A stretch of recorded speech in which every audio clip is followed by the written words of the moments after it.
ایران کے خلاف، اور موساد اور را نے باضابطہ طور پر ہاتھ ملا کر ایران کے دفاع کو کمزور کرنے کی کوشش کی، اور ایران کے ساتھ بھارت نے اپنے تعلقات کو استعمال کیا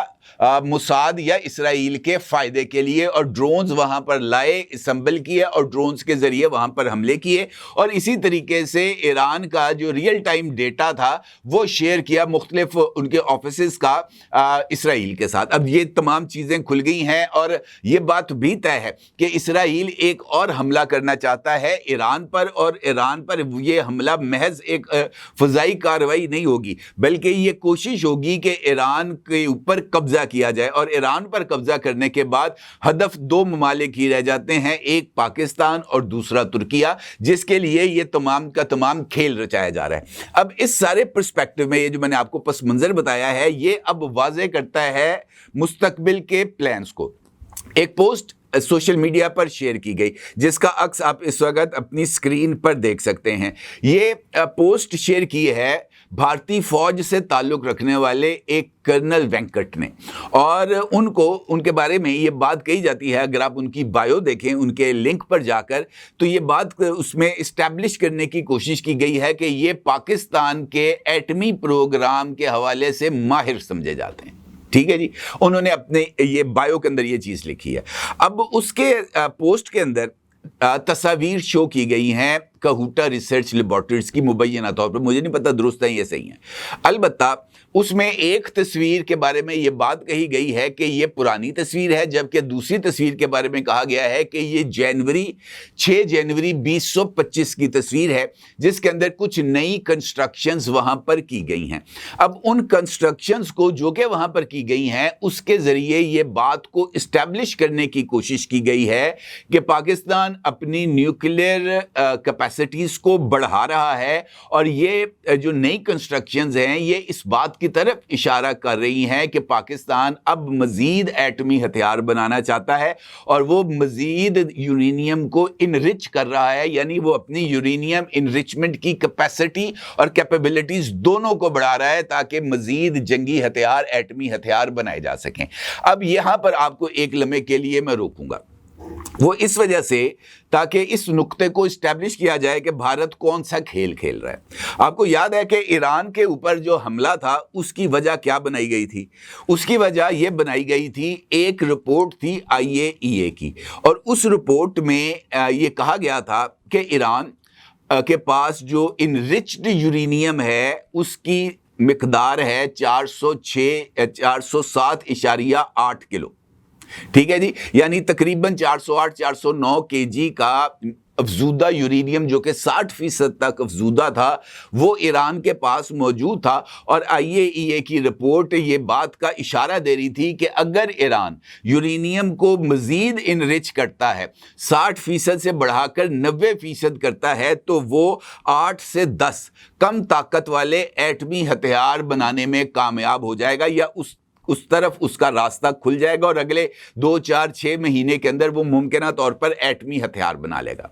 اس ایک نقطے کے اوپر حالانکہ بعد میں IAEA نے اسی رپورٹ میں اس بات کا بھی ذکر کیا کہ ابھی تک ایران کے ایٹمی پروگرام نے اس لیول پر ترقی نہیں کی جہاں پر وہ ایٹمی ہتھیار بنا سکے، یہ اس رپورٹ میں مینشن ہے واضح طور پر۔ لیکن اس کے باوجود یورینیم انریچمنٹ کے پوائنٹ کے اوپر، اور اس پوائنٹ کے اوپر کہ ایران کے پاس 408.6 کلو گرام انرچڈ یورینیم موجود ہے، اسرائیل نے ایران پر حملہ بھی کیا، اور اسرائیل نے امریکہ پر دباؤ بھی ڈالا کہ وہ فردو کی زیر زمین نیوکلیئر فیسلٹی کو ہٹ کرے، اور اس مقصد کے لیے امریکہ نے B-2 بمبار طیاروں کے ذریعے بنکر بسٹر بم فردو کی نیوکلیئر انسٹالیشنز کے اوپر فائر کیے۔ اب یہ نیوکلیئر انریچمنٹ یعنی یورینیم انریچمنٹ ہی ایران پر حملے کی بنیاد بنی، اور اب پاکستان کے اوپر بھی یورینیم انریچمنٹ کا نیا الزام عائد کیا گیا کہ جناب پاکستان جو ہے وہ اب مزید یورینیم انرچ کر رہا ہے تاکہ وہ مزید ایٹمی ہتھیار بنا سکے، جبکہ خود یہ جو عالمی ادارہ ہے ایٹمی پھیلاؤ کا، اس نے واضح طور پر اس بات کی رپورٹ دی ہے کہ کس ملک کے پاس کتنے ہتھیار موجود ہیں۔ یہ بات کہی گئی ہے کہ انڈیا کے پاس 180 ایٹمی ہتھیار موجود ہیں، جبکہ پاکستان کے پاس 172 ایٹمی ہتھیار موجود ہیں، اور یہ انڈیا کو تباہ کرنے کے لیے 172 ایٹمی ہتھیار کافی ہیں۔ اور پاکستان کی جو نیوکلیئر پالیسی رہی ہے وہ بھارت کے مقابلے کی ڈیٹرنس پر رہی ہے، یعنی اب بھارت کے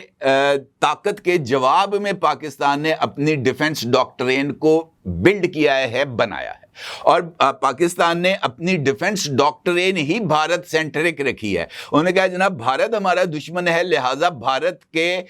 جو طاقت ہے اس کے جواب میں ہم اپنی طاقت کو بلڈ کریں گے تاکہ توازن برقرار رہے خطے میں، تاکہ بھارت ہم پر حاوی ہونے کی کوشش نہ کرے۔ آپریشن سندور پاکستان پر حاوی ہونے کا ہی ایک طریقہ تھا، ایک میسج تھا، کیونکہ اس کے ذریعے اس بات کو ٹیسٹ کرنا تھا کہ پاکستان کے مسلز کتنے اسٹرانگ ہیں، اور اگر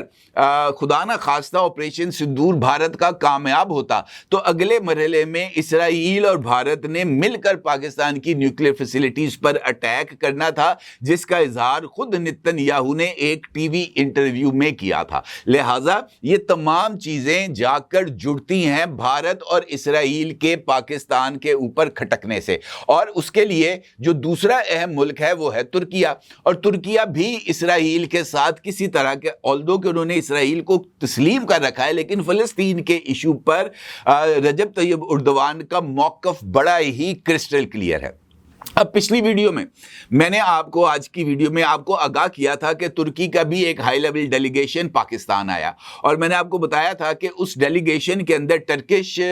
جو ہیں فارن منسٹر اور ٹرکش ڈیفنس منسٹر موجود ہیں۔ ان دونوں کی ملاقات ہوئی ہے اسحاق ڈار صاحب کے ساتھ، اور اس ملاقات کے بعد جو میڈیا بریفنگ دی گئی اس کے اندر پاکستان نے اس بات کا اظہار کیا کہ وہ ترکیہ کے ساتھ تعلقات کو مزید گہرائی میں لے کے جائے گا، مزید آگے بڑھائے گا، اور ترکیہ کے ساتھ دفاعی تعاون کو بھی وسعت دی جائے گی۔ جب جرنلسٹوں نے ٹرکش فارن منسٹر سے پوچھا کہ آپ کا اس کے بارے میں کیا رائے ہے، تو ان کا یہ کہنا تھا کہ جو اسحاق ڈار نے کہا وہی ہمارا موقف ہے۔ اور اس کے بعد یہ جو ٹرکش ڈیلیگیشن ہے اور ان کا جو وزیر دفاع تھے، انہوں نے ایئر چیف ظہیر بابر سدھو صاحب سے بھی ایئر ہیڈ کوارٹر میں جا کر ملاقات کی، تو یہ ڈاٹس ہم بڑے آسانی کے ساتھ کنیکٹ کر سکتے ہیں۔ اب بھارت کیا کھیل کھیل رہا ہے، یہ میرے نزدیک ایک بڑا ہی امپورٹنٹ سوال ہے، کیونکہ جس طریقے سے میں نے آپ سے گزارش کی ہے، میں نے اپنے آرگومنٹ کو بلڈ کیا ہے آپ کے سامنے کہ ایک جانب انڈیا، قبرص اور یونان دونوں کو براموس میزائل دے کر ان کے ڈیفنس کو مضبوط کرنے کا چورن دے رہا ہے، یعنی وہ ان کو اکسا رہا ہے ترکیہ کے خلاف، اور ترکیہ کے خلاف اکساتے ہوئے ان کو یہ چورن بیچا جا رہا ہے کہ آپ کا دفاع براموس میزائل کر لیں گے۔ ٹھیک ہے جی۔ دوسری جانب اسرائیل اور بھارت دونوں اب یہ نیوکلیئر انریچمنٹ کے نام پر نیا چورن بیچیں گے امریکہ کے آگے، کہ جناب جس طریقے سے ایران نیوکلیئر میدان میں آگے بڑھ رہا تھا، اس نے اپنا یورینیم انرچ کر لیا تھا اور وہ ایٹم بم بنانے کے قریب تھا، اسی طریقے سے پاکستان اب ایٹمی پروگرام کو آگے بڑھا رہا ہے، اور ممکنہ طور پر یہ خیال ہے کہ وہ یہ آرگومنٹ بلڈ کریں گے کہ پاکستان نیوٹرون یا ہائیڈروجن بم بنانے کی طرف بھی آگے چل پڑا ہے، لہٰذا اس کو اب NPT یا کسی اور ایٹمی عدم پھیلاؤ کے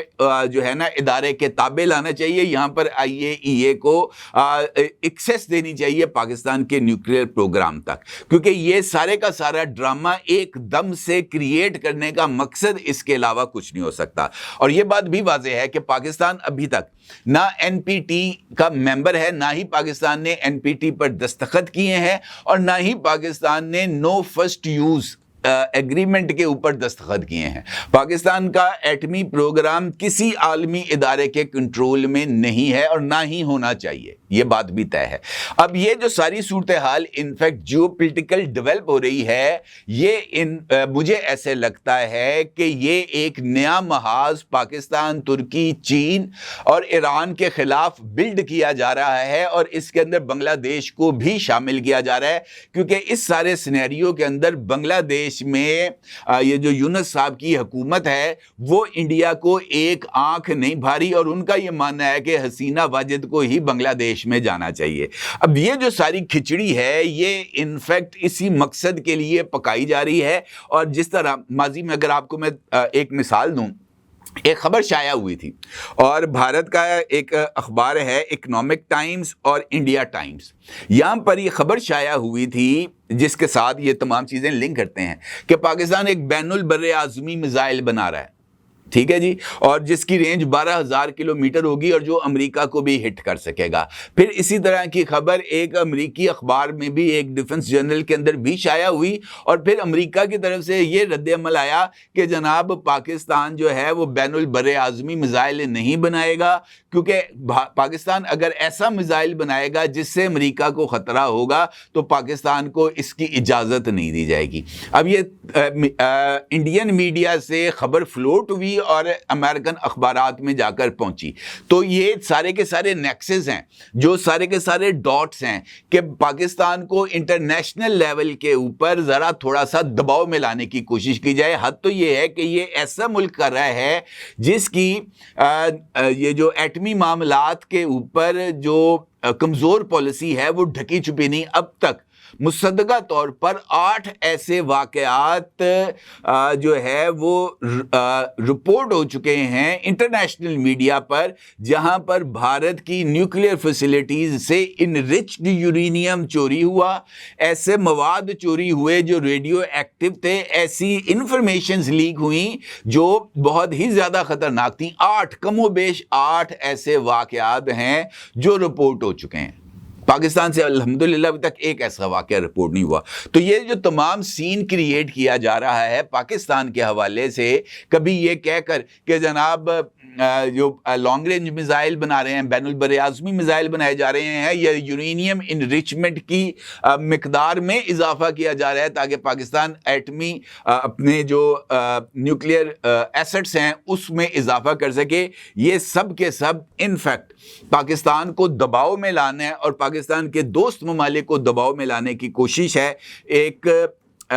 جسے ہم کہہ سکتے ہیں کہ ایک سازش ہے جو کہ بچر آف گجرات اور بچر آف غزہ دونوں مل کے لڑ رہے ہیں، بنا رہے ہیں پاکستان کے خلاف اور پاکستان کے دوستوں کے خلاف، تاکہ انہیں بھارت کی مخالفت یا اسرائیل کی مخالفت سے دور رکھا جا سکے۔ اور اس سارے ایشو کو میرا خیال ہے کہ پاکستان جو ہے وہ نہایت اچھے انداز میں ایڈریس کر رہا ہے، خطے کے دوست ممالک پر مشتمل ایک پلیٹ فارم بنا کر، اور ان تمام ممالک کے ساتھ اپنی ڈیفنس ٹائز میں اضافہ کر کے ان کو ایک پلیٹ فارم پر اکٹھا کر کے ایک جوائنٹ ڈیفنس میکنزم کی طرف جا کر، اور میرا خیال ہے کہ اس سے بڑھ کر پاکستان کے لیے بلیسنگ اور کچھ نہیں ہو سکتی۔ اپنے ضرور اظہار کیجیے گا۔ آپ کا بہت شکریہ۔ اللہ حافظ۔